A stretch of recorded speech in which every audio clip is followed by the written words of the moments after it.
Angel number for urgent money.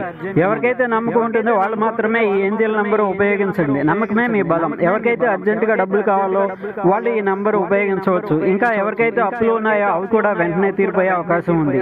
వ్యాపార అభివృద్ధి కొరకు వ్రాయవచ్చు. జాబ్ కావాలనుకునే వాళ్ళు కూడా జాబ్ వస్తుంది. ప్రమోషన్ కావాలనుకునే వాళ్ళకి ప్రమోషన్ వస్తుంది. ఇక మీ కోరికని మనసులో అనుకొని ఈ నెంబర్ను మీ ఎడమ చేతి అరచేతిలో వ్రాయాలి. ముందుగా మీ పేరు వ్రాయాలి, దాని కింద ఈ ఏంజల్ నంబర్ వ్రాయాలి. చుట్టూరా ఒక సర్కిల్లా టిక్కుగా ఒక లైన్ గీయాలి. ఇంతే, చాలా సింపుల్. మీకు డబ్బులు త్వరలోనే వస్తాయి. ఇలా ప్రతిరోజు వ్రాయండి. మీరు ఒక నోట్ బుక్ తీసుకొని 40 సార్లు ఏంజల్ నంబర్ వ్రాయండి. వ్రాసేటప్పుడు ఈ నెంబర్ని విడివిడిగా పలకాలి. 9351 ఇలా మనసులో అనుకుంటూ వ్రాయండి. ఇలా ప్రతి 2:30 గంటలకు ఒకసారి రాస్తూ రండి. ఎవరికైతే డబ్బులు అర్జెంటుగా కావాలో వాళ్ళు రాస్తూ వచ్చారంటే మీరు రాసిన 2:30 గంటల లోపలే మంచి శుభవార్త వింటారు. తదాస్తు తదాస్తు తదాస్తు.